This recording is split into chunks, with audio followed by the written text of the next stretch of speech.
नमस्कार नमस्कार नमस्कार, मेरा नाम है राजीव कुमार बजाज JNR के भी, और मैं हूँ इस वक्त एडवोकेट प्रदीप नामगियार जी के साथ। प्रदीप जी नमस्कार। नमस्कार सर, नमस्कार। और हम दोनों हैं इस वक्त कहाँ? नेशन नाउ पर, और नेशन नाउ हमेशा आपके साथ है और हमेशा ही आपके साथ रहेगा। आप सबको प्रदीप जी और मेरी तरफ से जय हिंद, जय महाराष्ट्र, जय भवानी, जय शिवाजी, वंदे मातरम। वंदे मातरम। प्रदीप जी, तो वर्ल्ड कप हार गए। बिल्कुल हार गए सर। और पूरे देश में मातम छा गया, लोगों का दिल टूट गया। Yes yes. और दूसरी तरफ क्या है कि एक बहुत बड़ी स्टोरी अभी एक अनफोल्ड हो रही है, उसके बारे में कोई बात नहीं कर रहा है। I hope people start talking about it, Yes. Which of course is that 41 miners trapped inside Yes, yes, बिल्कुल। in Uttarakhand in that Yes, tunnel. yes.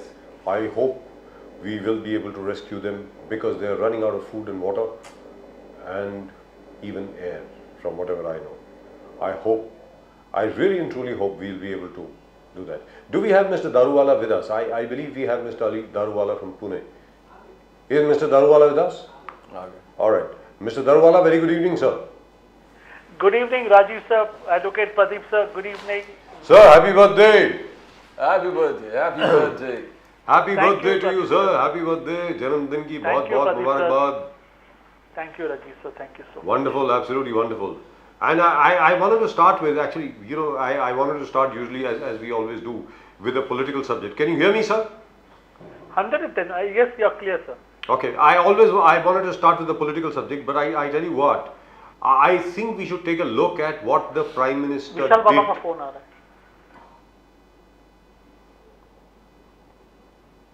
Can we go ahead, sir? Mr. Daruwala, I think you put it on mute, sir. No, I'm there with you. Okay, Yeah, fine. he's there with us. Now you're there. Now you're there. Yes, sir. Yeah. We can hear you. Daruwala Sahab, let's start with what the Prime Minister did after the World Cup. Let's take a look at how we met the players in the green room and how we consoled them and how we told them how proud the country is. कि मतलब कितना गर्वान्वित है पूरा भारत आज हमारी cricket team के ऊपर। काफ़ी बच्चे रो रहे थे, रोहित शर्मा साहब आंखों में आंसू थे, विराट कोहली उनकी भी आंखें नम थीं, और मोहम्मद शामी तो मतलब फूट फूट के रो पड़े।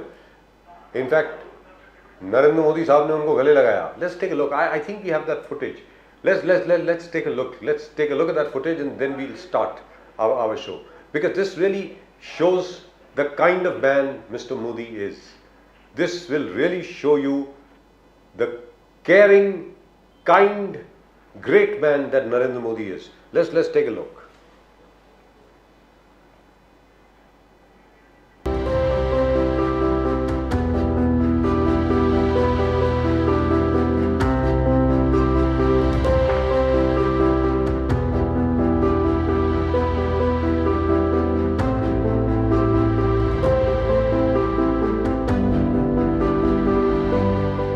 आप लोग पूरा 10-10 गेम जीत के आए हो, ये तो होता रहता है। सुनाइए भाई, देश आप लोगों को देख रहा है। मैंने सोचा मिल लूँगा सबको।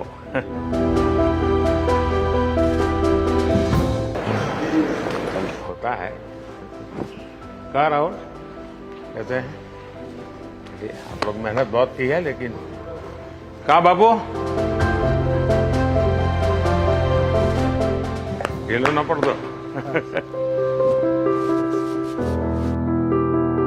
हमें बहुत अच्छा किया है इस बार।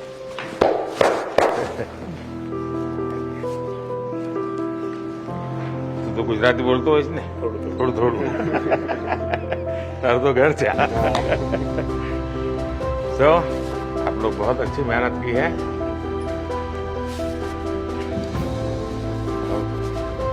चलिए, होता है। होता रहता है ऐसा। हाँ।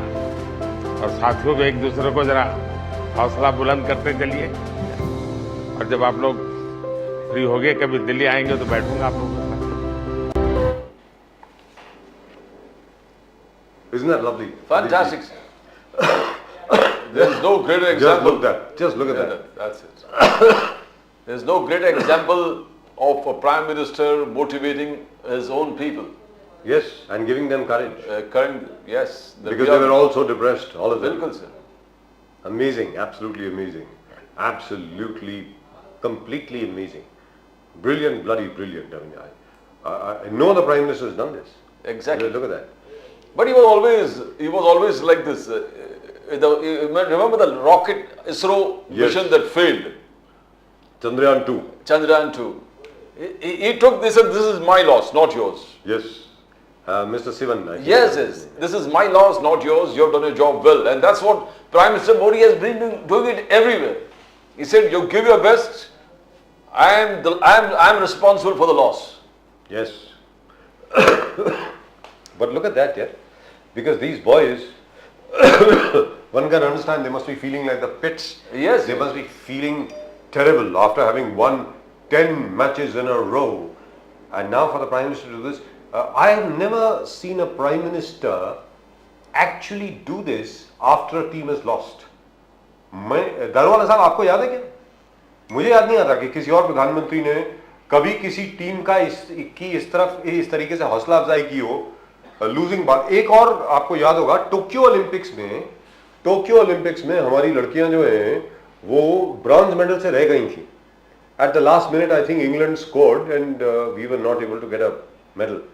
So, I remember Modi ji called up everybody, spoke to them on the speakerphone and said, I am with you, the whole country is with you, we are all very proud of what you've done. Yes, I have witnessed it, sir. Amazing. So, Daruwala Sahab, what do you have to say to this? Sir, in simple nutshell, if I can characterize the man, our Prime Minister Narendra Modi, he treats us like his family. The players, you, me, the citizens of this country are his children, and he says, I live, I work for this country which is my family, and he has no ambition. He is such a simple, down to earth person. He has come here only to serve the nation, and he has got no ambition, no financial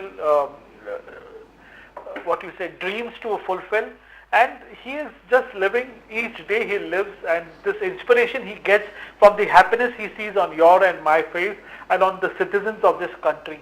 As I've always told you, this man is really a blessing to this country. Not to this country, I always go one step ahead and I always keep saying that he is a world leader and not only our leader. We look at him on the platform where he will lead this world to peace. As I always said, Vasudeva Kutumbakam, means he is taking this world to a very peaceful platform, and it's really amusing as to why the Nobel Peace Prize has not yet been conferred upon him. I don't think he needs it, to be very frank with you. Where you have people like Barack Obama and Henry Kissinger having been given the Nobel Peace Prize. I mean, come on, Henry Kissinger, the man who was responsible for Agent Orange and the man who was responsible for the killing of over 1.5 million Vietnamese. Come on, Daruwala Sahab, I expect better from you. But I tell you what, अभी recently, आज ही सुबह राजस्थान में बोलते हुए राहुल गांधी साहब ने नरेंद्र मोदी जी को पनवती बुलाया. ये वर्ल्ड कप का मैच डिस्कस कर रहे थे तो उन्होंने देखिए साहब फाइनल में मोदी जी आ गए और उन्होंने लाइव बैठ करके वहां पे देखा तो किसी ऑडियंस में से किसी ने जोर से बोला पनवती. वो कहता है बिल्कुल पनवती प्राइम मिनिस्टर, मतलब आप पनवती मोदी. यार मुझे आप ये बताइए, अरे भाई आपके प्रधानमंत्री हैं, बाकी सब चीज छोड़ दीजिए, मेरे और आपके प्रधानमंत्री हैं. इस किस्म की भाषा प्रधानमंत्री के लिए कैसे इस्तेमाल कर सकते हैं सर? दारुवाला साहब, this only shows I would see I'm using very guarded word against Rahul Gandhi sir. Really I always tell you on your show, I forgive this man for his proximity of his brains and how he uses it. Sir, if he is mocking my Prime Minister and for the team for losing this, I feel he has indirectly disgraced and insulted the players. Just by someone's presence, no one wins, and by someone's absence, nobody loses the match, sir. It is really his shortcoming in his intelligence that he's used such a word, and I feel that we all should forgive him and we can know where he's coming, where this knowledge is coming from.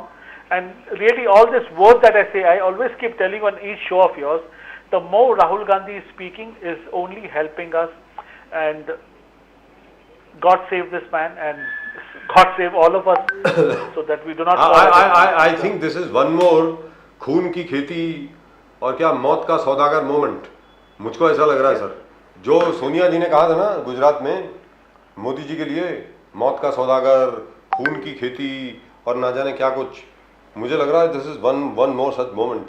In fact, all he needed to do was keep his mouth shut and just maybe talk about the economy. Yeah. On a lighter note, Rajiv sir and Pradeep sir, I feel that the amount the Gandhi family mocks my Prime Minister, it makes him stronger and takes him to another level. Khoon ka saudagar and maut ki kheti, and we see he became the Prime Minister. And now calling him Panoti, I feel this 2024 will be a runaway success. I think sir, there आप तो is 400 blessing बोल in रहे हो disguise. Sir, आपने तो 350 और 400 बोला ही है इसी शो पे. You have said 400 seats. Yeah. I'm तो saying sir, मोदी जी को ये इनका जो है इनका ट्रोलिंग एक डिस्गाइज, ब्लेसिंग इन डिस्गाइज है सर. मैं तो कहता हूँ कि ये ट्रोल करते रहे और मोदी जी आगे उन्नति और तरक्की करते रहे. बट यू नो दरवाजा साहब, यहाँ पर उन्होंने आज सेंसिबल बात किया थोड़ा. Rahul Gandhi ji says that Rajasthan gives you the cheapest gas cylinder in the entire country. Rajasthan is giving you. और अगर बीजेपी यहाँ पर आता है तो आपका गैस सिलेंडर चला जाएगा, आपका ओल्ड पेंशन स्कीम जो हम लागू करने वाले वो चलाएंगे. यू नो वुमन पर फैमिली इज गेटिंग 10,000 रुपीज, वो जाएगा. गोबर 2 रुपये किलो हम लोग खरीद रहे हैं आपसे, वो चला जाएगा. स्टूडेंट्स को हम लैपटॉप देने वाले, वो चलाएगा. हम लोग इंग्लिश स्कूल, मीडियम स्कूल्स आपके लिए बना रहे, वो. तो Rahul Gandhi is scaring the people of Rajasthan. Look, the good things that we have given you, all this will be destroyed by the BJP if it comes to power. That is what Rahul Gandhi is telling. Daruwala sahab. Correct, sir. I have been so glad Rahul Gandhi has given the list of things that the people will lose when BJP comes to power. Means he has listed what all stupidity, what drama, what banana republic this government is running. 500 रुपए gas, 900 रुपए कहाँ से उन्होंने subsidy लाया, 2 रुपए में वो लोग अनाज यहाँ पे लोगों को दे रहे, प्रोक्योरमेंट गवर्नमेंट को कितना लॉस में डाल रहे.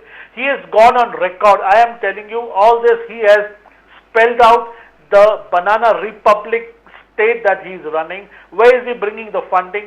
This means ये गवर्नमेंट लाने के लिए, देश को बेचने के लिए भी ये लोग पीछे नहीं हटेंगे. And I am telling you sir, we will not give cheap gas, we will not give free का अनाज, मुफ्त का अनाज.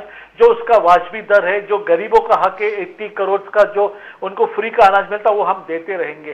मगर the 20% who can afford will have to buy at the market price. And this laptop, ये वो sir, ये झूठा आश्वासन हम नहीं देते. भारतीय जनता पार्टी अपनी कार्यक्षमता, अपने 52-53 फ्लैगशिप प्रोग्राम, देश की उन्नति और 5 लाख ट्रिलियन इकोनॉमी के विश्वास के दम पे हम राजस्थान में, मध्य प्रदेश और छत्तीसगढ़ में हम हमारी सत्ता वापस लाएंगे sir. You know, Amit Shah again is reiterated. I mean, we discussed this earlier also, that they are going to revoke religion-based quota. The religion-based quota that is existing now in the non-BJP governments, Amit Shah says we are going to revoke it once we come to power, wherever we come to power, Telangana, wherever. And Rahul Gandhi's countercharge, बोले कि you are talking about caste. When I talk about caste, Prime Minister says the biggest, सबसे बड़ा तबका जो है गरीबों का तबका, मैं उसके लिए काम करता हूँ. और फिर अचानक प्राइम मिनिस्टर बोलते हैं कि मैं ओबीसी हूँ, आई am the OBC prime minister. तो जब you are dividing, Rahul Gandhi is accusing you sir that you are dividing everybody based on caste, but when you have to give benefits, you don't give it to the OBCs. OBCs को आप benefit देते नहीं हो. दारूवाला साहब. Exactly, sir. What Amit Shah says, I endorse it and I thump on what he says. ये कोटा, ये reservation, ये सब देश को पीछे ले जाने वाली स्कीम्स है. देश किसी की ये सब चीज देके उन्नति नहीं कर सकता. To bring the best people, we need to give them a free hand, and the free hand can only come with distinction. आप देखो, I am not against reservation. We needed it when the country was new. It was newly born. Congress must have come up with that thing. Honorable Baba Sahib Ambedkar ji came up with this 10-20 years. It has still continued. But I feel in a country in the 21st century, when we are going towards the top 5 economies of the country, you cannot ask for reservation. You cannot ask that please call yourself backward to get a few fringe benefits. This is totally not done. Amit Shah had the steel, he had the fist, he had the guts to say on a public platform कि अगर हम power में आते हैं तो ये reservation, ये quota system, we will undo with all this. This man really, I really salute Amit Shah sir.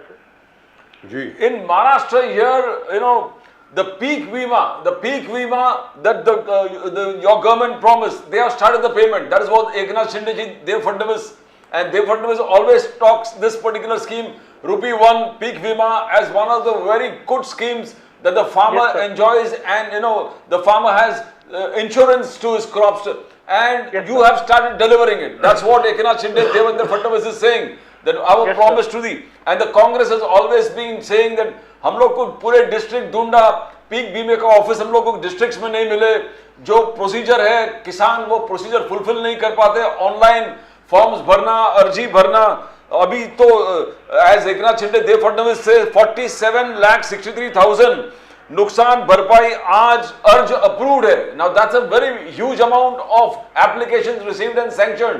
Daruwalla साहब, so the Congress charge does it fall flat that in many of the districts you can't find the insurance offices at all? Darwala sir. Yes sir. ₹1 में peak Vima Yojana was a runaway success. Our government went ahead successfully. We have implemented. Farmers have registered. I do agree that the uploading the reimbursement is a tedious process. The government has set up offices. The collectorate is helping the farmers in case where there has been a destruction of crops. Farmers have got back.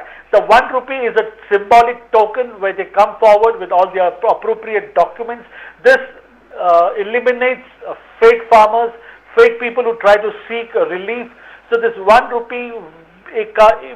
peak Bima, we come and we want you to release, and your papers are in line. I can assure you the leading insurance agencies have been given and entrusted with the job of giving insurance policies and insurance reimbursement to farmers, and they are getting it. It is just what you say, like you say, this Congress बोलते हैं बगैर हड्डी की ज़बान है इनकी. They just do it. Have we gone and taken the feedback from the farmers on the ground? There has really been no catastrophe, no disaster, and like what we said, like the benefit transfer, when we came to power in the Devendra Fadnavis government, sir, without blowing our trumpets, we gave loan waivers, and the loan waivers were directly transferred into the farmers' account, and they all appreciated. And because of that, we came with a runaway success of 105, 109 MLAs and 56, 54 with the Shiv Sena. We came with super majority. It is because of the flagship program, the announcement, and what we delivered. And this peak Bima is also a runaway success. Farmers do not have to go and stand at the collector office and do morchas and beg that my crop is destroyed, please give me money. Their papers are in order, they will get their reimbursement, sir. But Mr. Daruwala, the problem that is occurring is that wherever there is a complication, for instance, the crop has failed. Like for example, as you know, in Marathwada, the rains failed this time. In fact, there was about 30 to 40% less rainfall. As a result of which, the Rabi crop, the sowing of the Rabi crop, it has been just about 30% of what it was supposed to be, and the effect of that, unless and until we take steps right now, will be disastrous next year when the Rabi harvest begins around April 13 or so. But that's a separate issue. The issue is right now, earlier the middle crop has also failed, because Kharif crop or Rabi crop ke beech mein jo middle crop hoti hai, as you know, soybean, vegetables, other things, they have also failed. So as a result of which, what has happened is, there are lots and lots of farmers who have genuinely complained that very unfortunately, they are not getting a direct bank transfer as they were promised. And when they are not getting a direct bank transfer, they don't know where to go, because their papers don't even show the address of the so-called insurance company. Now this is something that the government has to look at. There is a procedural problem here, because what had happened was, I think an algorithm was created wherein without human intervention, as far as is possible, people would get whatever was entitled to them directly into their accounts to ensure that there would be no bribery, there would be no extortion, there would be no after middlemen. the Panchanama. Yeah. Yes, there will be no middlemen, etc. No, sir, I must praise this government. In fact, there is no need for a Panchanama also. Incidentally, the first claim you get 30% anyway, even without a Panchanama. The problem occurs when, if suppose there is a difference in signature in some part of the form or somewhere else, now the farmer doesn't know whom to go to. Because अब वो पूना के अंदर where you are, वो जो insurance company का नाम है वैसी इंश्योरेंस कंपनी कोई है ही नहीं पूरे पुणे में. मतलब आप ढूंढते रहिए किस बैंक में जाएं, कहाँ जाएं. Even the bank manager doesn't know because he was getting it directly from the center. And when they go on to the center's website with regard to this insurance, all the applications are bouncing back. Now this is a serious issue which I think the government must look at, Mr. Daruwala. Yes, sir. Sanjeev sir, as you know, if anything is brought to our notice, we take it very seriously. And I can assure you on your channel, if there's any lacuna and any loophole in this, as you said, these insurance companies do not exist and people have they exist. grievances. They exist. Yeah, so they exist, but people don't know where to find them. The insurance companies exist, but people don't know where to find them. That is the problem.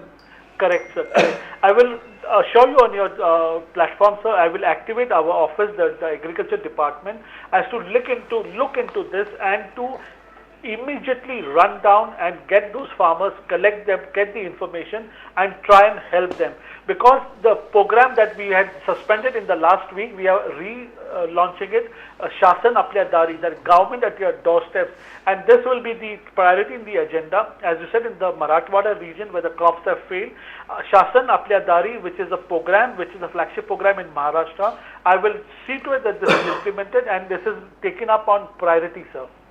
Right. You know, Daruwala Sahab, second thing that Nana Patoli ji has been accusing you. Nana Patoli, the Congress leader, says the youth of Maharashtra are unemployed. Nana Patoli, the youth of Maharashtra are unemployed, and now to destroy the future of youth, the Maharashtra government is closing down Zilla Parishad schools. You're closing down, shutting down Zilla Parishad schools for whatever this is privatization of schools. But when it is going to happen, he has declared that you want to sell now the schools off which you are supposed to run. Now what happens to the entire RTE and right to education and all these kinds of things which is guaranteed by the constitution, by the country? Now if you shut down Zilla Parishad schools, number one, youth are employed, now youth will be without education. Now this is a very serious charge that Nana Patoli has done on you, on the BJP. Daruwala Sahab. Yes, sir. Answering back to Nana Patole, sir, that in Maharashtra, Zilla Parishad schools are no more required. Farmers, the poorest of poorest person likes to give its child the best education. Like in good old days, they used to say that the government education, the bureaucracy that we had, they studied under the light in the government schools because we did not have good private schools. In the good private schools, they are taking over the Zilla Parishad, the corporation-run schools, and they are making them at par with the private schools which are running, and it has been run by very sophisticated, knowledgeable people. And as to far as RTI is there, it has not been scrapped. Right to education is existing. Children are going and they are getting admission. Sir, to put the record right, we run an international school and we have a certain section, certain amount of seats reserved for RTI. It is an international school. At the same time, we do take students from the RTI recommended by the government. They are sitting with their bags on the same bench with the haves and the have-nots, and they are getting the same education. To set the record right, what Nana Patoli ji has said, we are refuting. Yes, we are giving this public-run schools to professional people who are running it and who are running it under the government norms and conditions, sir. So which means what? Does it mean that these new schools will have a different fee structure? The people will have to pay more money? What? No, nothing, sir. They are shutting down. You will be surprised. In the Congress regime, 70,000 corporation-run schools had shut down. with this government which was running for 2.5 years, 70,000 government-run PMC schools shut down. There were no takers, there were no students, the properties were lying vacant, they became breeding ground for illicit activities. Those properties have been picked up, they have been given to professional people wherever they have come forward, they have been given, and the same school have been refurbished, restructured, and you can see big banners, big boards, and really beautiful schools coming up over here. So tell me if I'm doing something wrong. We need to give the best education, and if I can give it for free of cost, there's nothing wrong in it, sir. So in effect, this Zilla Parishad schools closing down is a red herring. Is that what you're saying? Sir, they are shutting down not because of not being run. The teachers are there, the funding is there, students are not reporting. Students do not want to go to this public-run schools because they feel their standard of education is not as per the mark. But it's the same school with the same infra and teachers given to professional hand. They are doing better, and we So have how has better results. the Aam Aadmi Party managed it in Delhi?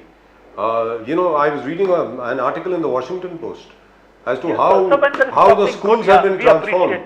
100%. The model what the Aam Aadmi Party did in Delhi is really remarkable. It has been appreciated. I too appreciate it, sir.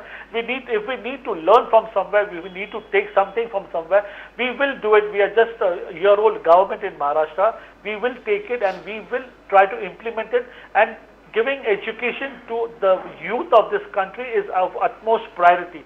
If I need to travel, if I need to learn something, no matter who it is, if I need to go, I will go, we will pick it up, and we will try to implement it, and we will try also, to let me give you another piece of information, because our boys in Punjab, you know, earlier the border area schools, you know, especially in the border districts of Punjab, you know, Faridkot, Firozpur, Gurdaspur, Amritsar, these are the 4 border districts of Punjab. The schools were in a very bad state. For the first time, we have seen spanking new buildings, sparkling new buildings, teachers have been trained abroad, a lot of these people have come in over there. The Bhagwant Mann government seems to be doing quite well, especially where students are concerned, the primary school education. Yes, and that's where, by the way, that's a subject for another day. I can see Pradeep ji smiling inside, because that's a subject very, very close to my heart, that whereas Pandit Nehru built all, you know, IITs and IIMs and, you know, Indian Institute of Science. Of course, that was built by, started by Dr. C.V. Raman way back, even before independence, started in 1936. But he neglected primary education, which is the most important area. The backbone was neglected by Pandit Nehru. So, we need really and truly if we need to transform this country, we need to transform primary education. So I think that should be a priority of every government. Yes, sir. So when are we going to do that in Maharashtra? Sir, this is the first step we have taken. It is a trial and error basis, sir. The schools which are shut down, corporation schools which have turned into a khandar, we are trying to get rope in professionals to do it. There are NGOs, there is a certain sections in the non-profit making organizations who are taking the lead, and we are trying. As you said, primary education is a must. Children in their basics need to go to school, get the elementary right. Till 10th standard education needs to be given, no matter what, no matter how rich or poor the child is.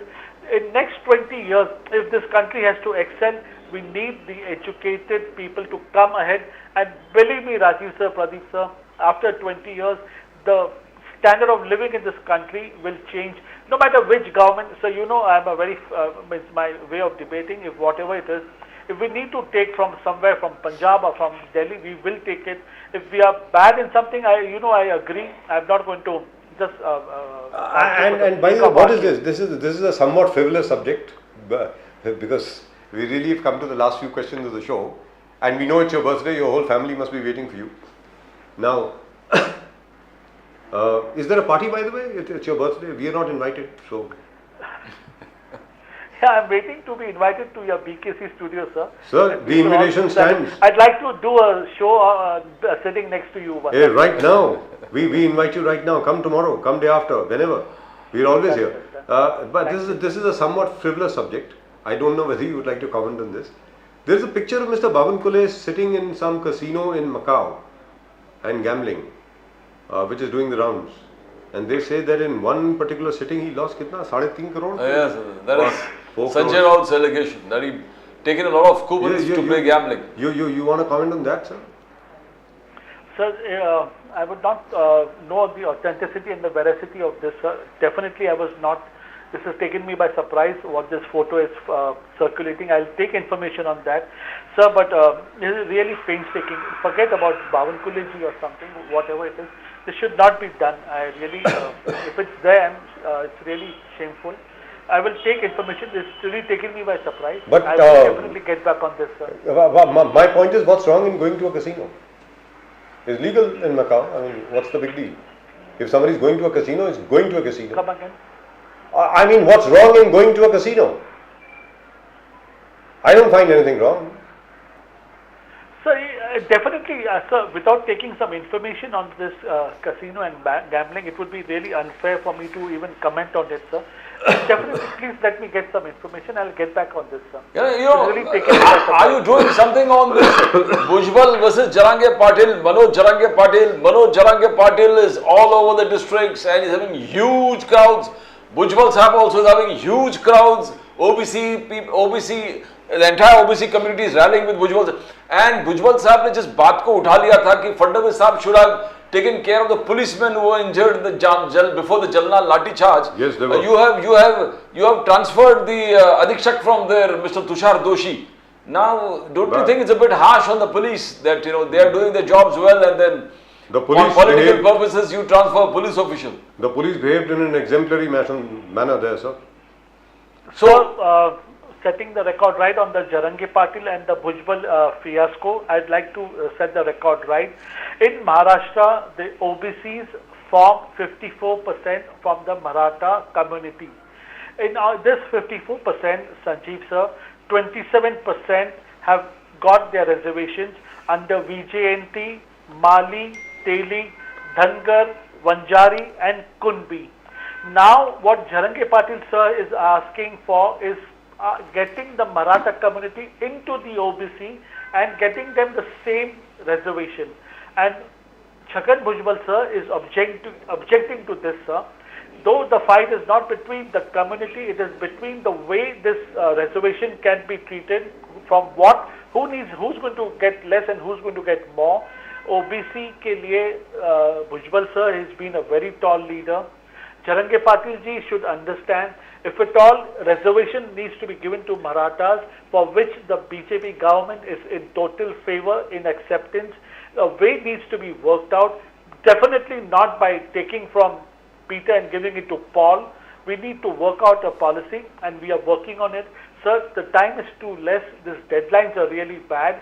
And what happened in the police attack, no, definitely this, no, I would not call it blackmail. This is worse than blackmail. Arm twisting. No, it's called arm twisting. And this BJP government is not going to succumb to arm twisting. Over here, what we need to do, sir, over here, is this a sub judice court matter. We have got really good brains, really good minds. The government bureaucracy is totally working on how they can go into study the Nizam area, the Nizam era, time documentation and the veracities, and we will come back. Definitely these deadlines are not accepted. A, and B, what happened on the police action, sir, Jarange Patil ji fasting health deteriorated on that particular day. The police wanted them to take them to the hospital. When he was trying to be taken to the hospital, the mob got violent.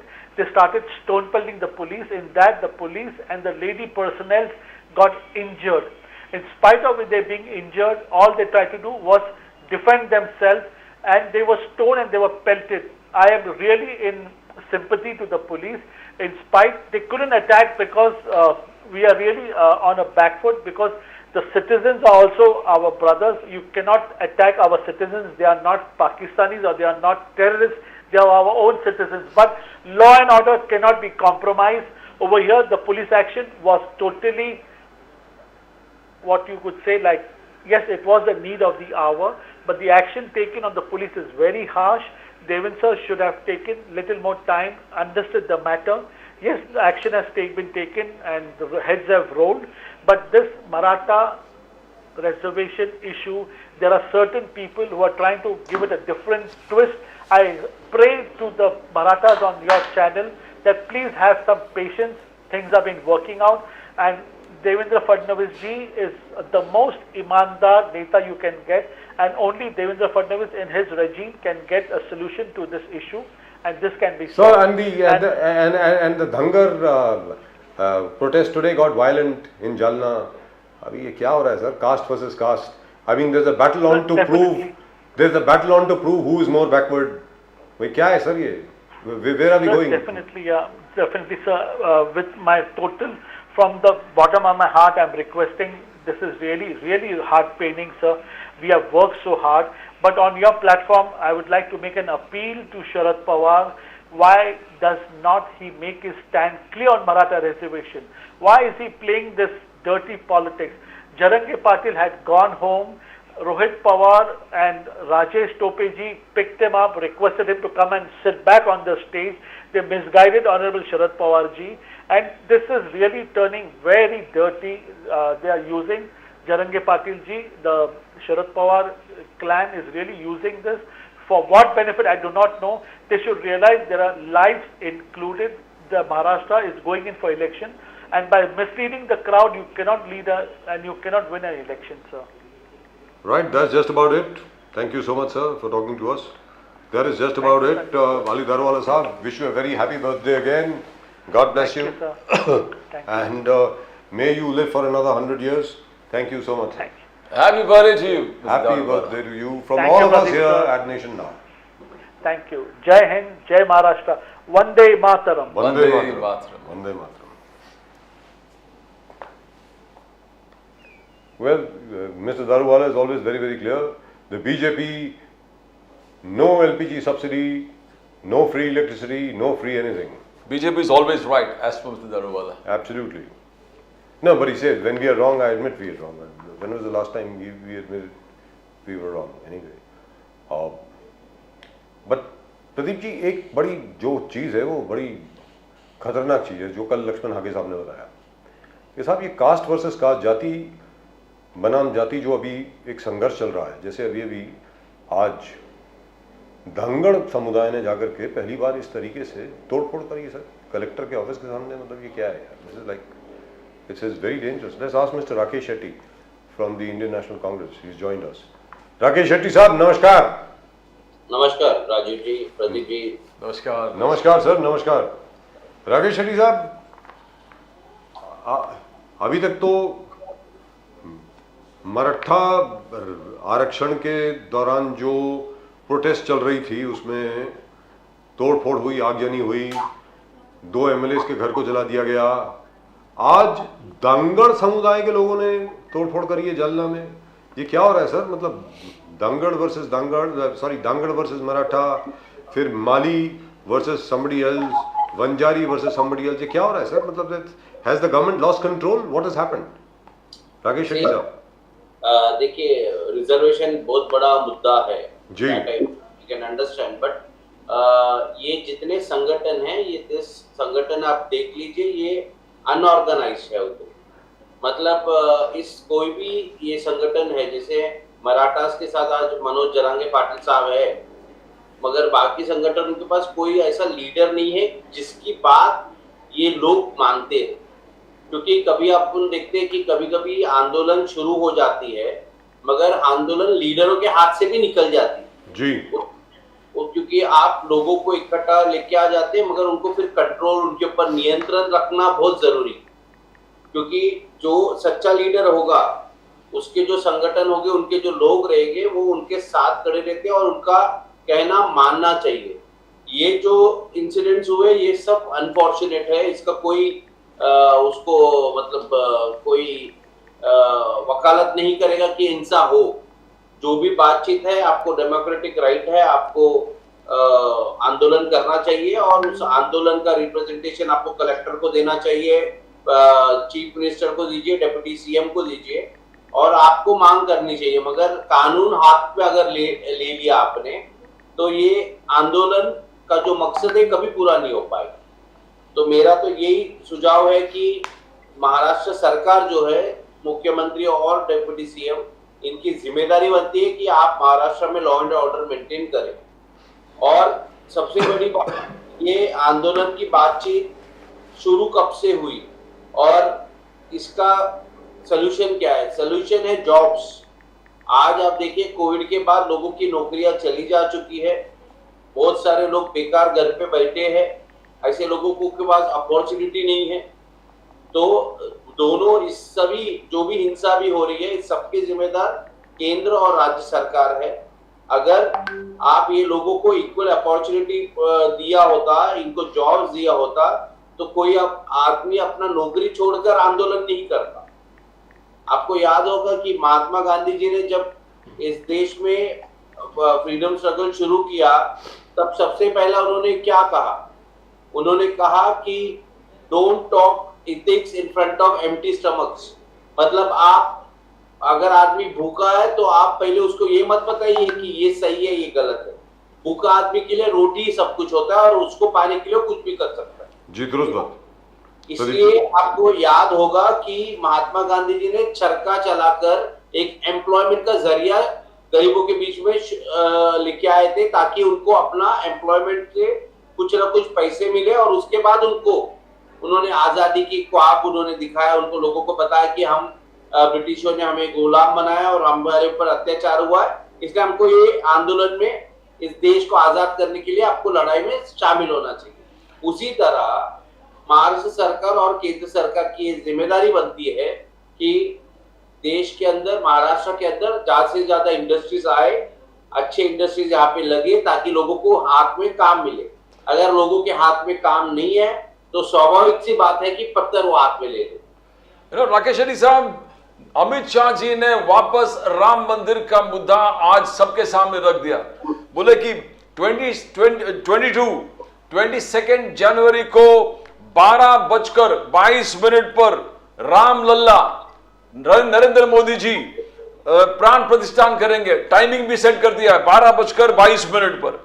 And ये कहने के बाद वो कहता है कि 70 years Congress has seen deprived this country of the Ram मंदिर। कांग्रेस ने राम मंदिर के खिलाफ, निर्माण के खिलाफ हमेशा काम किया है। और मोदी जी था कि डेट भी देते 5/8/2019 को भूमि पूजन करके रास्ता दिखा दिया कि 550 साल के बाद राम मंदिर का पुनर्निर्माण कैसे होगा। Since Congress was always, Rakesh Reddy साहब, against the building of the Ram Mandir, opposed it. You always opposed it, Rakesh Reddy साहब. अमित शाह, देखिए सबसे पहली बात, प्रभु श्री राम जो है वो भारतीय जनता पार्टी का अकेले का मोनोपोली वाला प्रोडक्ट नहीं, वो पूज्य है और सभी लोग उनको मानते हैं।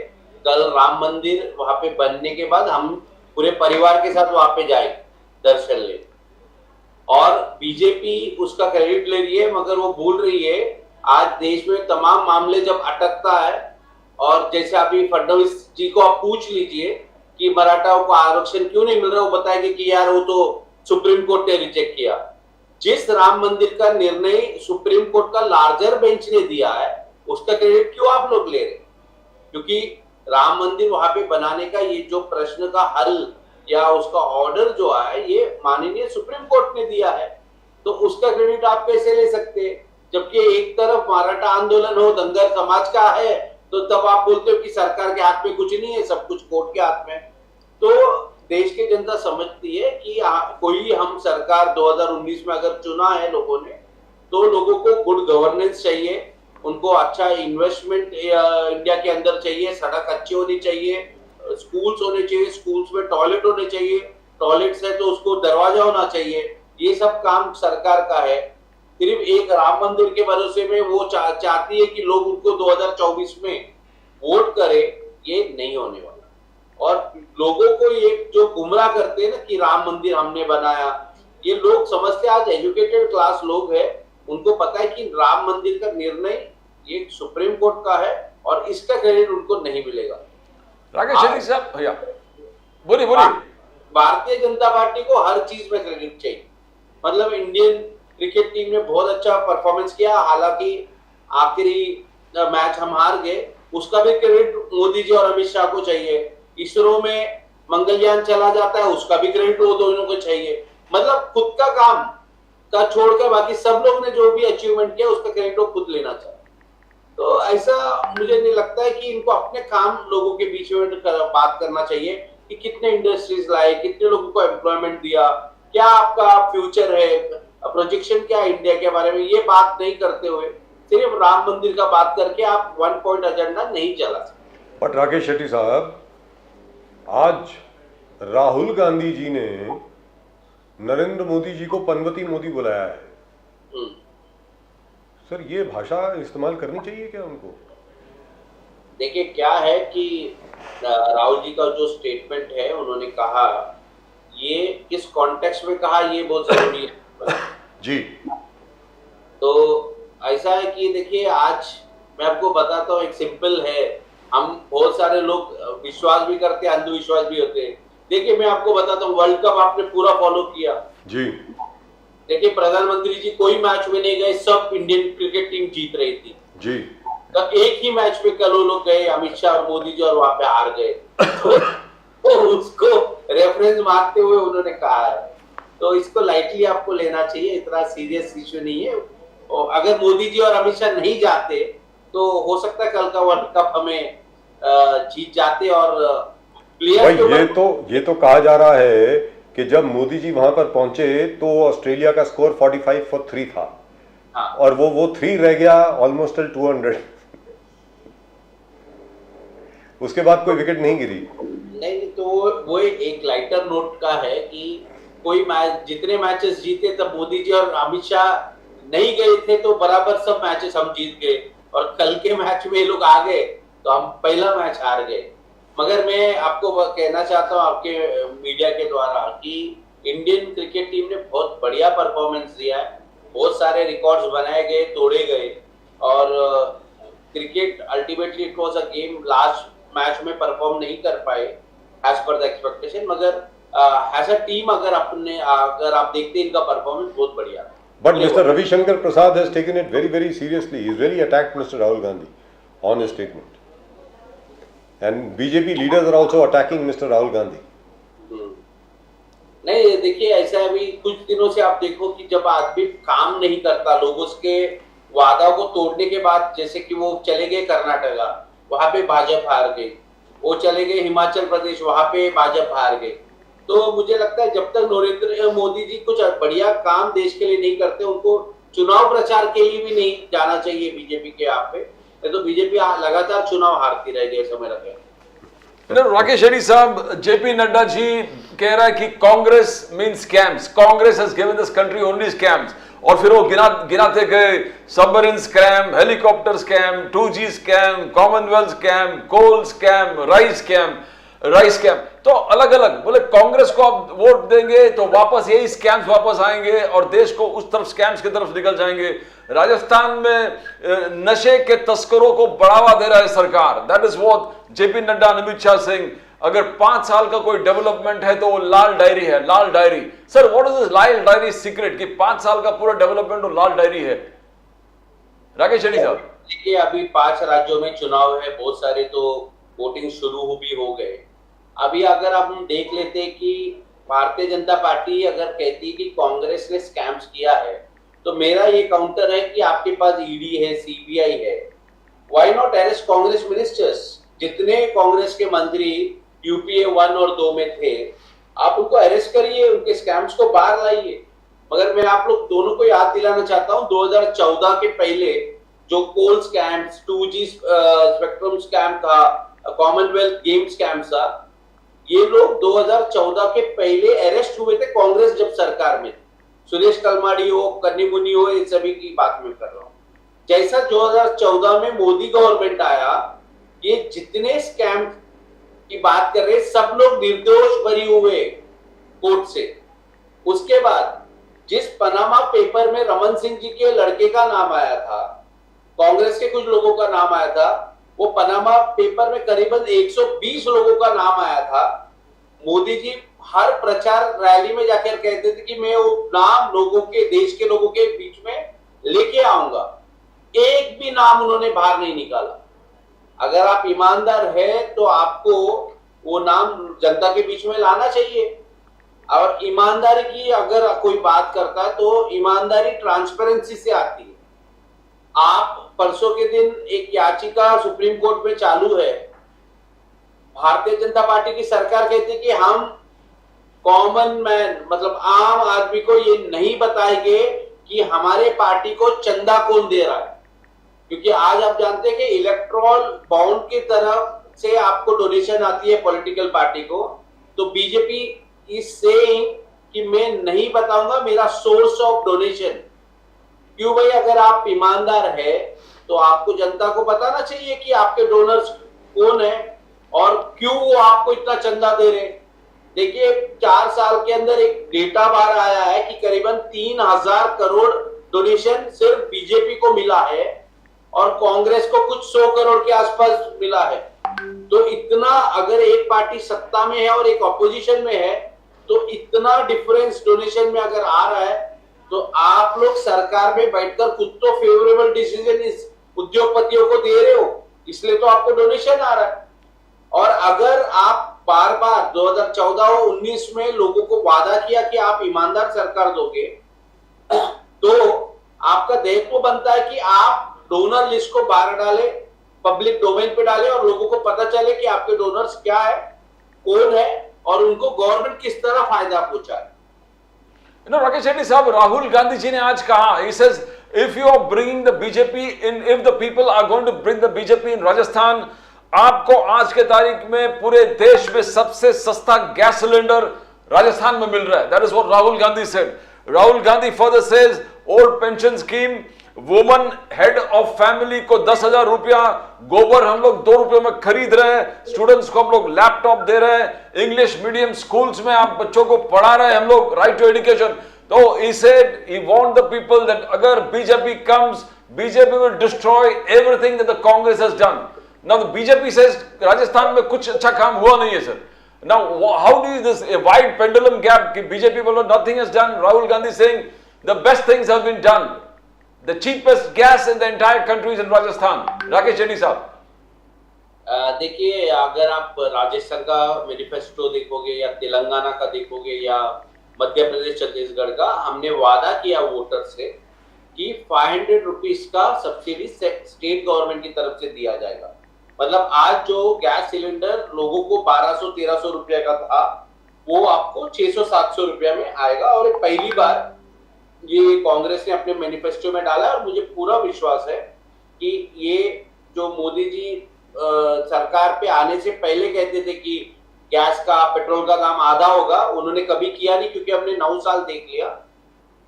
मेरा आपके द्वारा सभी लोगों से ये वादा रहेगा कि कांग्रेस पार्टी जो बात हिमाचल में कहा और कर्नाटक में कहा, हमारी सरकार आने के बाद हमने वो वादा पूरा करने का पूरा कोशिश किया है और चालू कर दिया। उसी तरह राजस्थान हो, तेलंगाना हो, मध्य प्रदेश हो, छत्तीसगढ़ हो, यहाँ पे भी जो वादा हमने किया, गैस सिलेंडर ही नहीं, वुमेन्स के लिए 3000 प्रति महीना, वो भी हमारा एक बहुत बड़ा गेम चेंजर रहेगा। आप देखिए अनएम्प्लॉयड यूथ के लिए हमारा 1000 रुपए का भत्ता है, वो भी बहुत बड़ा गेम चेंजर रहेगा। तेलंगाना में हम देखोगे तो 20 हमने ऐसा एक लिस्ट बनाया हुआ है जो गरीब तबके के लोग हैं उनको कुछ पैसा मिलेगा। राहुल जी का ये कहना है कि अगर हम अदानी जी का 60,000 करोड़ रुपया माफ कर सकते हैं, मैं वही पैसा गरीबों में बांटना चाहता हूँ। मुझे ऐसा नहीं लगता कि इसमें कोई गलत बात। But Rakesh Shetty साहब, what you are saying, the Karnataka model, the BJP says the freebies जो आप the गरीब कल्याण योजनाएं जो आप you have failed, you have flopped there where Karnataka is concerned. BJP का कहना है जो 200 यूनिट फ्री वाली बात है, you have failed there. Free travel of women in buses, you have failed there. Where employment allowance to the unemployed youth है, you have failed there. That is what the BJP says. They says this is Congress's role model of Garib Kalyan Yojana that has failed in Karnataka, and that is what is going to happen everywhere. Rakesh Shetty साहब, प्रदीप जी, मैं कल कर्नाटका से आया है। okay. District में मेरा home town है, मतलब मेरे एंसेस्टर्स का। वहां पे क्योंकि वो घर में एक ही मेंबर रहता है हमारे फैमिली का, उनको परसों के दिन 16 रुपया बिल आया। 16 रुपए का बिल, 16 रुपए का बिल आया। तो ये जो हमने प्रॉमिस किया है, ये कल मैंने विटनेस किया है, चेक करके आया हूँ सर। जी। And we are doing that. और बीजेपी तो आपके आंखों से आंख मिलाकर झूठ बोलने में माहिर है। So I think you should not go with that, क्योंकि कल मैंने प्रैक्टिकली ये देखा है और जो मैंने ऑब्जर्व किया वो आपके सामने है। यहां पर सर एक चीज पूछना चाह रहा था मैं आपसे, राकेश शेट्टी साहब, मध्य प्रदेश में बहुत जबरदस्त मोमेंटम था कांग्रेस का, ऐसा कहा जा रहा था, और रिपोर्ट्स जो ग्राउंड से आ रही थी वो भी यही कह रही हैं कि कांग्रेस का बहुत जबरदस्त मोमेंटम था, but they also say that now the BJP seems to be catching up, is that correct?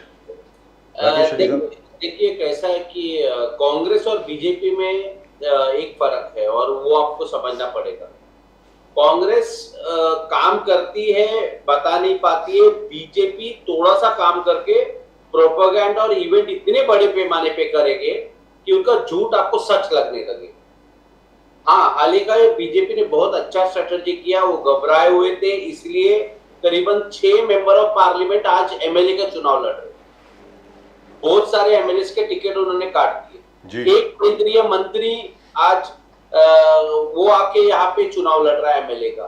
तो अगर हम उनका ओवरऑल देखेंगे कि उन्होंने चेंजेस किया है, मगर मध्य प्रदेश की जो जनता है वो व्यापन घोटाला और आपको पता है वहां पे तलाटियों का जो भर्ती था वो नहीं हो पा रहा जी। 4 साल में बहुत सारे स्कीम्स वहां पे लागू होने वाले थे, वो लागू नहीं हुए। और 8 या 9 महीने के लिए सरकार थी कमलनाथ जी की, बहुत बढ़िया काम किया। जो जो योजनाएं शुरू किया था, बीजेपी जैसे पावर में आ गई वो सब योजनाओं को उन्होंने बंद कर दिया। तो मध्य प्रदेश की जनता ने 2018 में भी जो मैंडेट दिया था वो क्लियर कांग्रेस के लिए दिया था, और मुझे पूरा विश्वास है कि 2023 में अभी 3 तारीख को तो रिजल्ट बाहर आएगा हमारे बीच। आप देखोगे कि कांग्रेस की सरकार मध्य प्रदेश में, राजस्थान में, छत्तीसगढ़ में बनने जा रही है। और यहां पर एक और चीज पूछना चाह रहा हूं मैं आपसे शेट्टी साहब, I don't know whether you would like to reply to this, but I would love it if you do.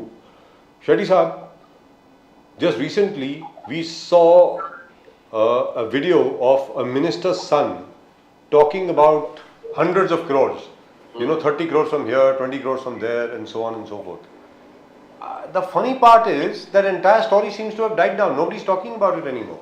Just because the BJP said it's a fake video, it's a fake this. Now, contrast this, if that kind of a video of a Congress minister's son had come out, you know, every channel would have been full of it. 24 घंटे 24/7 उसी के ऊपर पूरा का पूरा news cycle चलता। शेट्टी साहब, sir ये तो हमने देखा है 2013 में कि 2G स्पेक्ट्रम जो स्कैम कहते हैं उसका कितना बड़ा चढ़ा के हमारी सरकारों को बदनाम किया गया था। 1,73,000 करोड़ सर। हाँ, जबकि वो पैसा किसी को मिला नहीं, कोई नहीं बता पाया, और कोर्ट ने कहा कि ये अमाउंट इतना फिक्टिशियस है कि मतलब 3G का लाइसेंस इतने में गया इसलिए 2G को इतना होना चाहिए, ये एजम्पशन पे का खेल था। सिमिलर चीज मैं आपको बताता हूँ, कोई मीडिया चैनल का इतना हिम्मत नहीं है आज के डेट पे कि आप भारतीय जनता पार्टी को क्वेश्चन करें, नरेंद्र मोदी जी को क्वेश्चन करें। स्मृति ईरानी को एक आधा पत्रकार ने एक क्वेश्चन पूछ लिया, उसने उसका चैनल का नाम पूछ लिया और उसके बाद उसके मालिक को फोन करके उनको इमीडिएट सैक करवा लिया। तो आज कोई पत्रकार, कोई न्यूज चैनल ये बचा नहीं है कि भारतीय जनता पार्टी के कोई लीडर को क्वेश्चन करे, क्योंकि भारतीय जनता पार्टी का जो फॉर्मूला है काम करने का वो ऐसा है कि जितने न्यूज चैनल्स है उनको एड रेवेन्यू ये गवर्नमेंट से मिलती है और कोई भी व्यक्ति अपना लॉस नहीं करना चाहता। इसलिए आप देखोगे जितने न्यूज चैनल्स है आज के डेट पे भारतीय जनता पार्टी का गुणगान करेंगे, उनका वो बोलते हैं ना 7 खून माफ है, इनके लिए 1000 खून माफ है इनका। And the other thing also is this, and this is a very tragic subject for me, and I'm sure for Pradeep ji and for you. It's a very serious matter, sir. 41 laborers are still trapped in that Uttarakhand tunnel, and the corporate media is completely silent on it. मतलब कोई ये क्या हो रहा है यार? I have never seen this kind of news coverage ever in my life. कभी कोई बच्चा बोरवेल में गिर जाता है तो 24 घंटे उसी के ऊपर रहते हैं। यहां पर 41 worker, 41 workers are trapped in that tunnel. And where are our priorities? That's what I'm asking.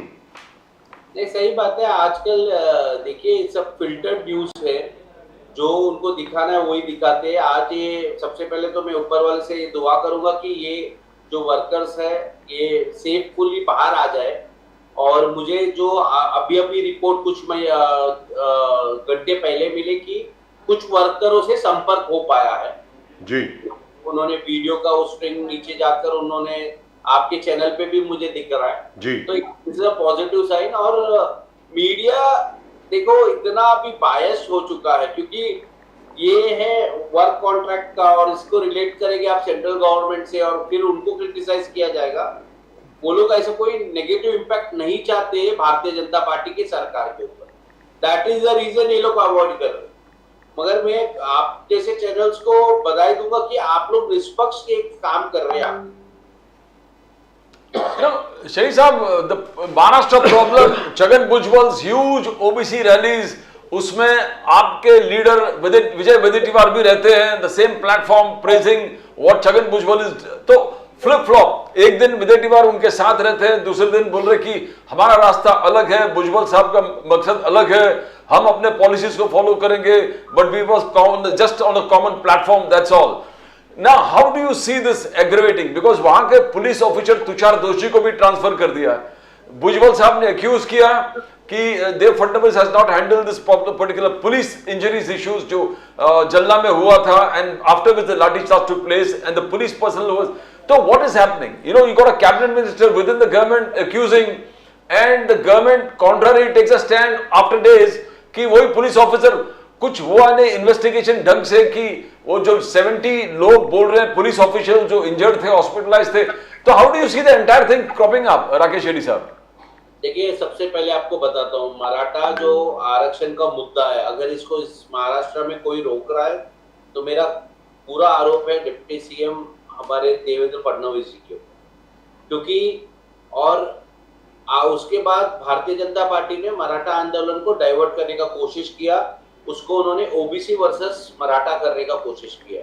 और इसलिए आप जो मंत्री है छगन भुजबल जी, वो तो सरकार में बैठे हैं, उनको निकालकर आंदोलन करने की जरूरत नहीं है। You have to call up cabinet meeting और वहां पे आपको बात करना चाहिए। मतलब इस पे पूरा राजनीति कर रहा है और मराठा आंदोलन को कमजोर करने का काम छगन भुजबल जी कर रहे और देवेंद्र फडणवीस जी कर रहे।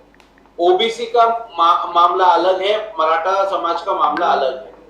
और ये बात मैं आपके चैनल पे पहले भी बता चुका हूँ, दूसरे चैनल्स में भी बता रहा हूँ। आपको पार्लियामेंट का स्पेशल सेशन बुलाना है, जो आपको सीलिंग है 50% का, आप उसके ऊपर नहीं जा सकते। तो जिस तरह आप लोग ने 10% ईवीएस का अपने सीलिंग के ऊपर ही आपने ईवीएस को दिया होगा, आपको याद होगा। तो नरेंद्र मोदी सरकार ने एक स्पेशल पार्लियामेंट सेशन में 10% ईवीएस इकोनॉमिक वीकर सेक्शन के लिए रिजर्वेशन लाया था। उसी तरह आपको मराठा के लिए महाराष्ट्र में रिजर्वेशन लाना चाहिए। इसमें क्या होगा कि ओबीसी समाज का भी जो स्लॉट है उसमें कम नहीं होगा और मराठा जो हमारे भाई है उनको भी आरक्षण मिल जाएगा जी। तो लेकिन ऐसा करेंगे क्या सर? ऐसा करेंगे क्या? यही सोल्यूशन है सर। अगर आपको उनको 5.5 करोड़ मराठा है, अगर आपको उनको जस्टिस देना है, मराठा में काफी लोग गरीब है। एक टाइम हुआ करता था कि आपको पता है कि जो मराठा साम्राज्य था, तो मराठा का काम टैक्स और सब कुछ कलेक्ट करने का मराठा उसके हाथ में था।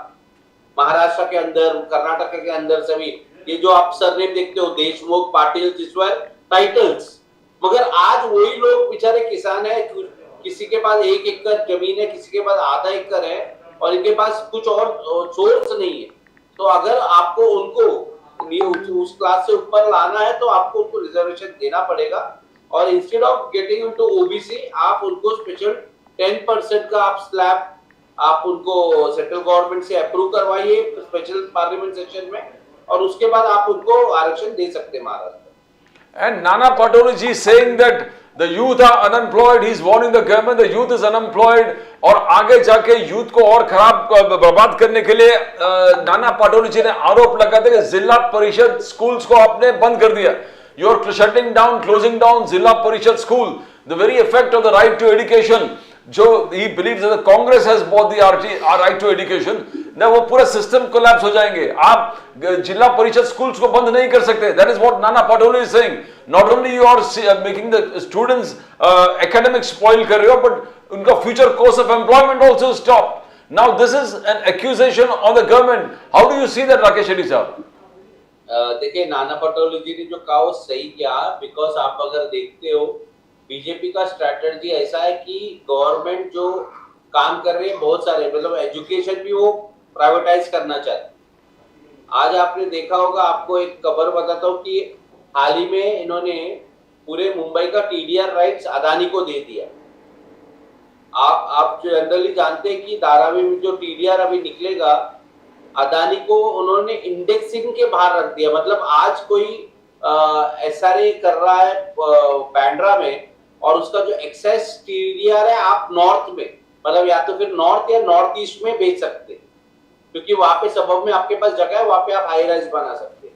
मगर अदानी को उन्होंने इंडेक्सिंग से निकाल दिया है.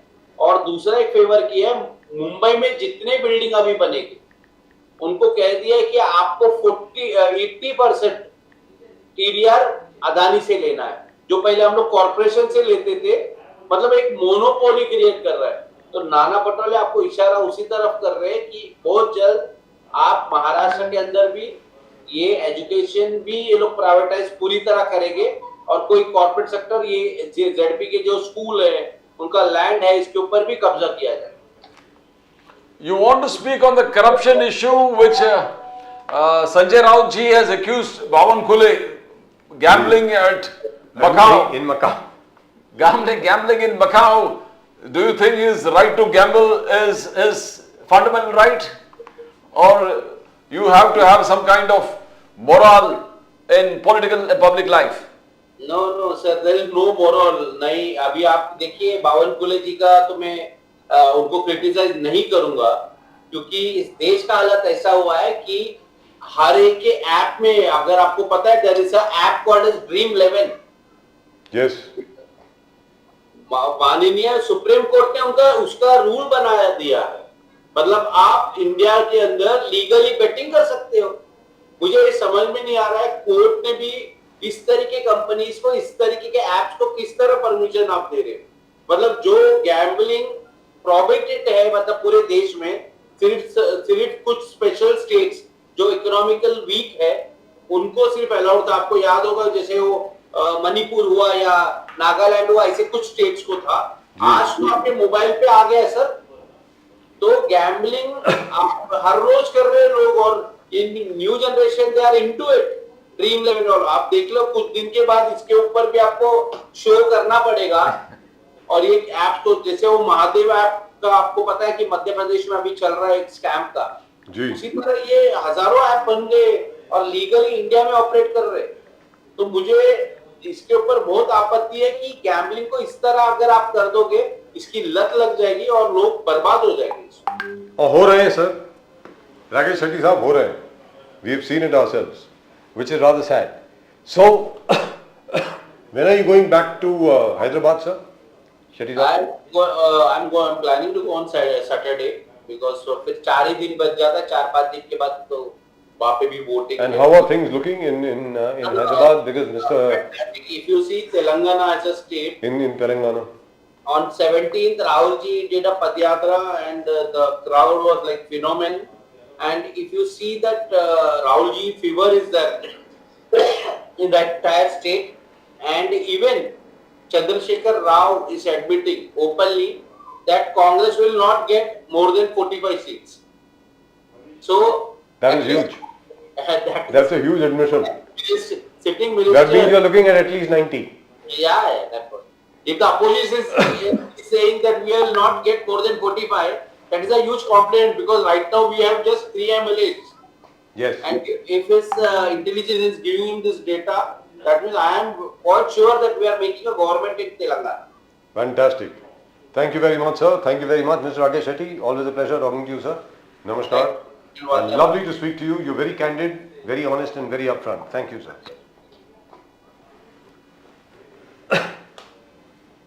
So, as Mr. Rakesh Shetty said, why are you so worried about what Mr. Bhavan Kule was doing in Macau? अरे यार वो ड्रीम 11 ऐप तो तुम्हारे यहाँ पे यही पर खेल सकते हैं आप, मकाऊ जाने की जरूरत क्या है? जाने की जरूरत क्या है? मतलब जेम्स बॉन्ड बनने की जरूरत क्या है sir?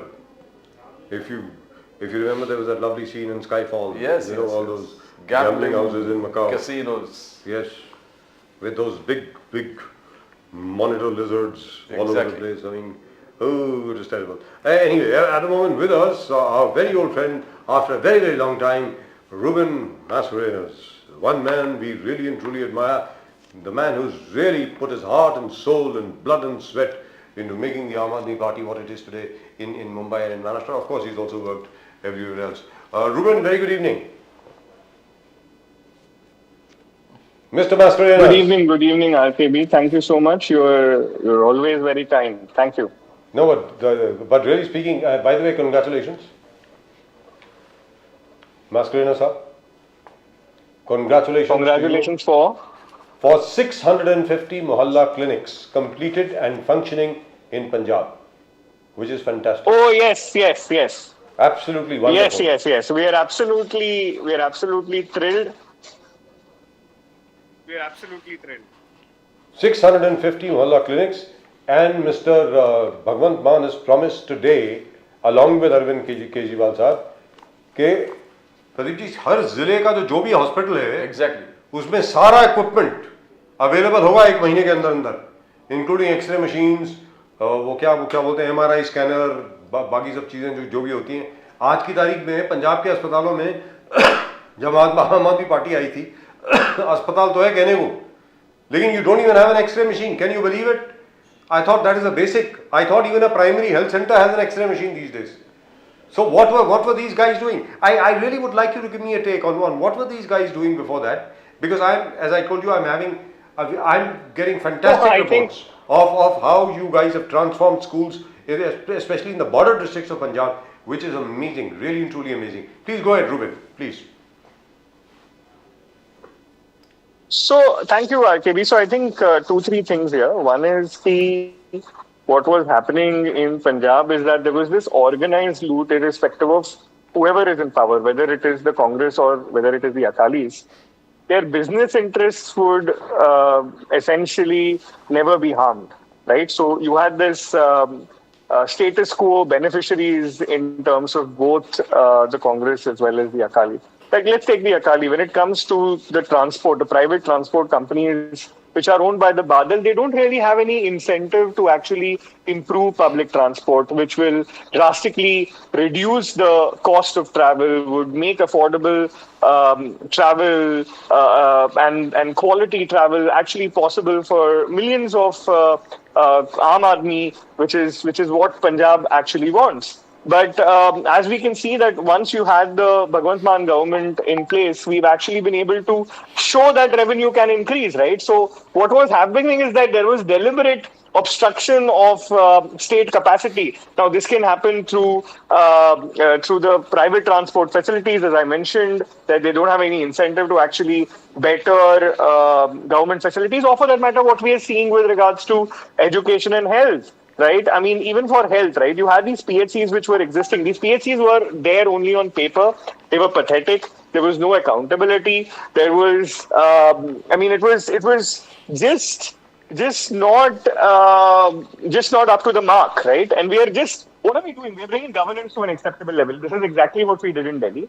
And this is what we are doing in Punjab. It's just that Punjab is a much bigger state.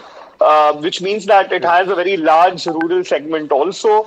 In Delhi, you could see things happening rapidly. Even Punjab, it is still very much rapid when compared with everything else. But I was here when Bhagwant Manji was visiting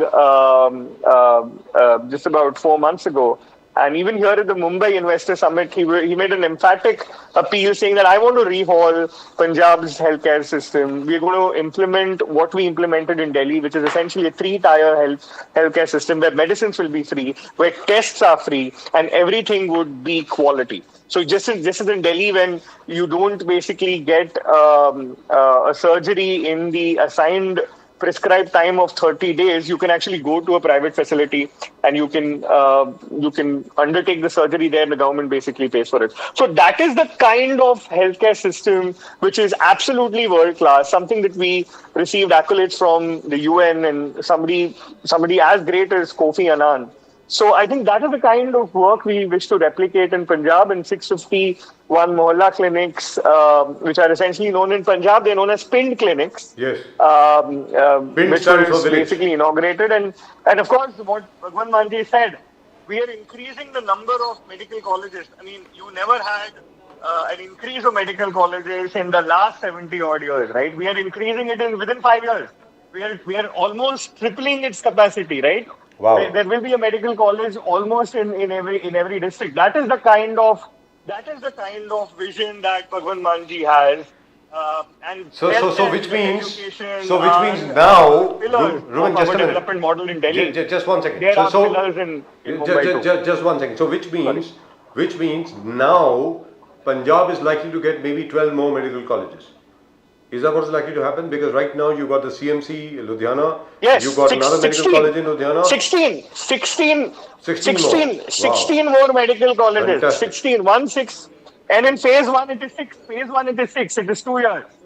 Right? Fantastic. And that is the kind of investment that the government is, that the Punjab government and the Aam Aadmi Party government under Bhagwan Singh Mann is doing when it comes to social infrastructure, when it comes to human infrastructure of health, of education. And the other thing which I was very impressed with, by the way, today, Pradeep ji, you can take this up from here.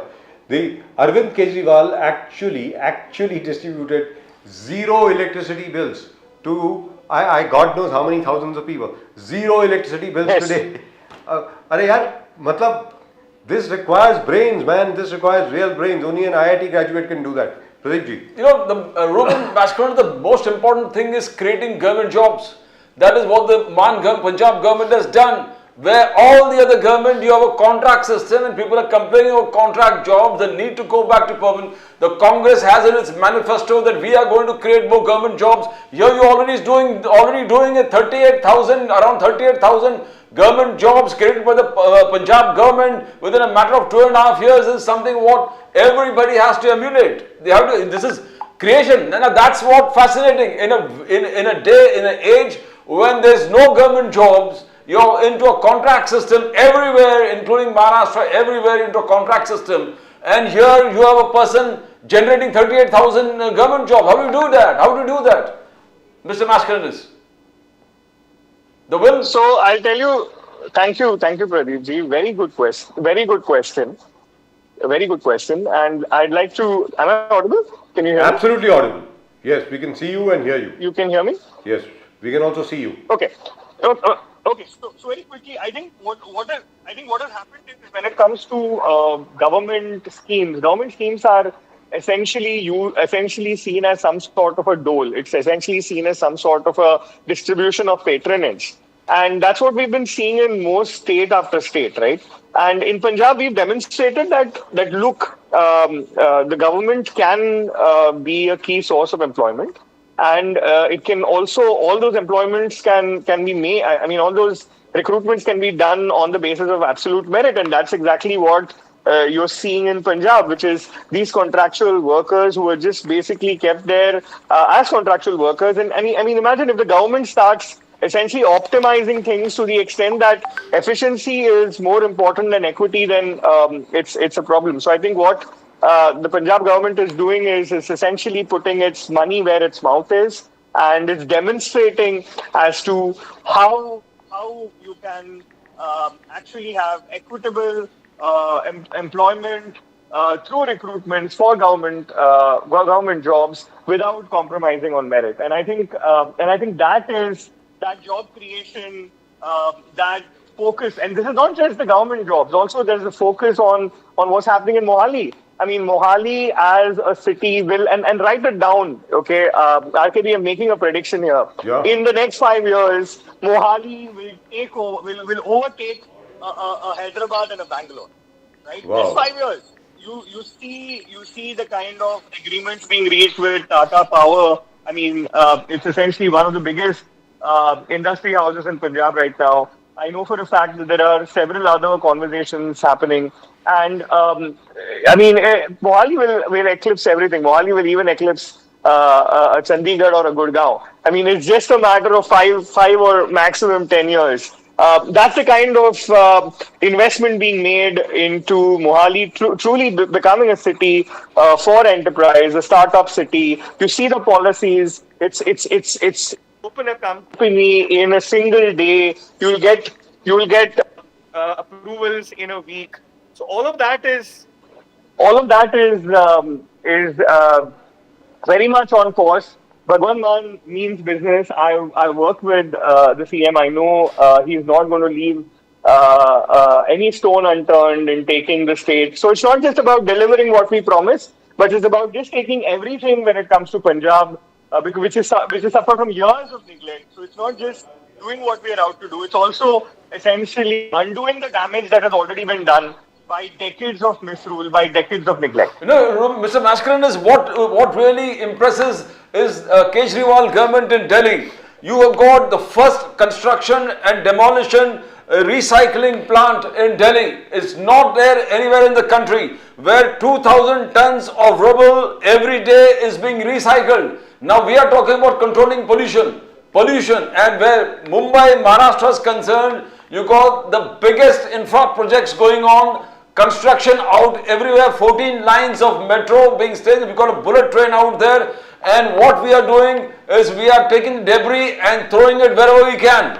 We're throwing it in open plots, we're throwing it in, the forest areas, in the wetlands. That's what we are doing. And here you got a winter pollution plan in place, and the most impressive, as I began with, a 2,000-ton rubble, recycling plant, the first of its kind in the whole country.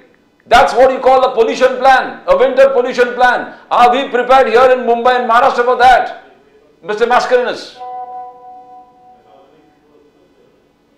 No, absolutely. So there are two ways of looking at it. One is that there is complete lack of intent when it comes to the government in Maharashtra to tackle pollution. I mean, here we have Mumbai, which is right bang on the western coast. We have the Arabian Sea. And actually, you had these natural wind patterns which would basically cleanse the city. And right now, that is not happening. Right now, you actually have an Iqbal Chahal who shamelessly says that the particulate matter pollution in Mumbai is not due to construction activity. Now, this is what happens when you have a builder, Mangal Prabhat Lodha, who itself has some of the largest construction sites in the city. This is exactly what happens when you have builders in charge of civic governance, that they are essentially pro their own interest, which is basically that of a builder, and they're not pro Mumbaikars. But whereas when it comes to Delhi, we actually shut down a power plant, a thermal power plant in Delhi. I remember this was about 6 years ago. And there was a lot of hue and cry, but we shut that down. When it comes to moving out industries, when it comes to actually providing industries with access to alternate green fuels, we did all of that. And I think the difference is that there is intent. Of course, sadly, the problem with Delhi is that you have a very cursed sort of a geography, and almost 70% of the pollution in Delhi is not because of Delhi itself. So that said, we are doing what we can. What you just mentioned in terms of the recycling plant with regards to the debris is essentially a step in that direction to reduce particulate matter.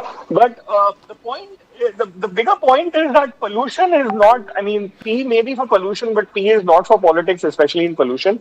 I think what is really surprising is even when we saw during Diwali, we know typically that you essentially have a cycle year after year, but yet you couldn't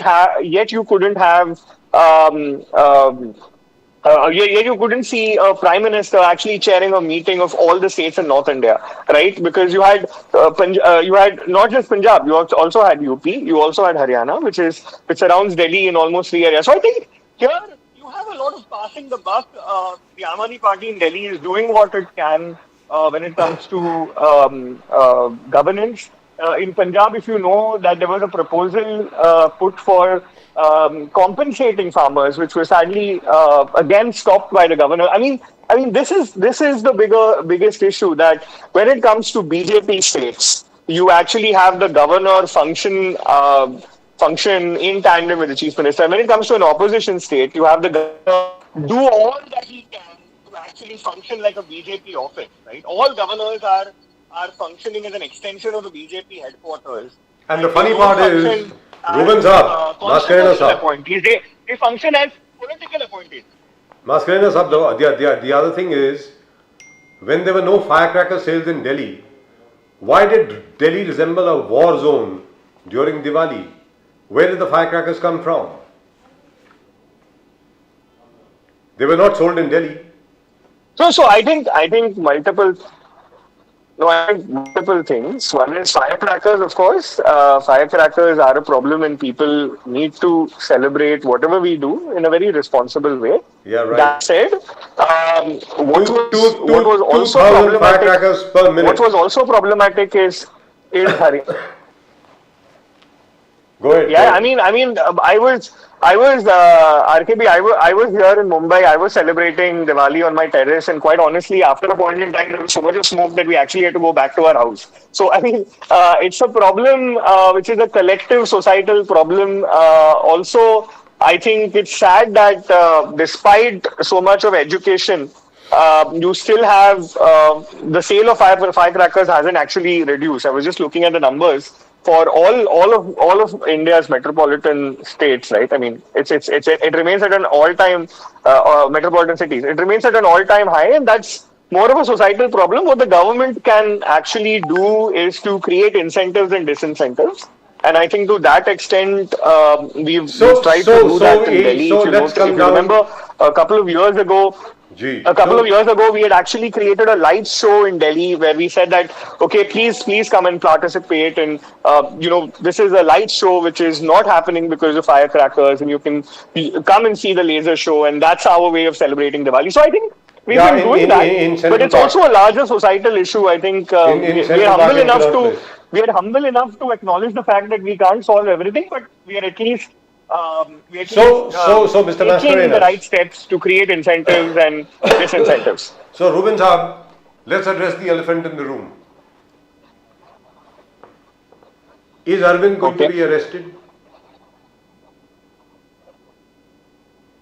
Is Arvind Kejriwal So we've going been to be given to arrested? understand that yes, we were actually told by people that we know who are in the know of things that Arvind Kejriwal is turning out to be too much of a thorn in the flesh of the powers that be, especially the PM-HM duo in India. And clearly, they can't tackle us politically. So now, you saw what they did with Satinder Jain ji. You saw what they did with Sanjay Singh ji. You saw what they are doing with Manish Sisodia ji. My heart actually broke. I know Manish personally. I have seen Manish ji's work right since India Against Corruption. That man is an honest man. That man is the founder of India's education revolution, which we are proud of, that we started in Delhi. What's happened in Delhi should happen in every other state. And rather than putting the opposition in jail, we should actually have a competition amongst other states, saying that, hey, my schools are better than your schools. Hey, we've been able to do this better than you. And that is the kind of debate and discussion that this country needs. And what we are seeing is that you just have the opposition being literally thrown into jail. You know how the PMLA works.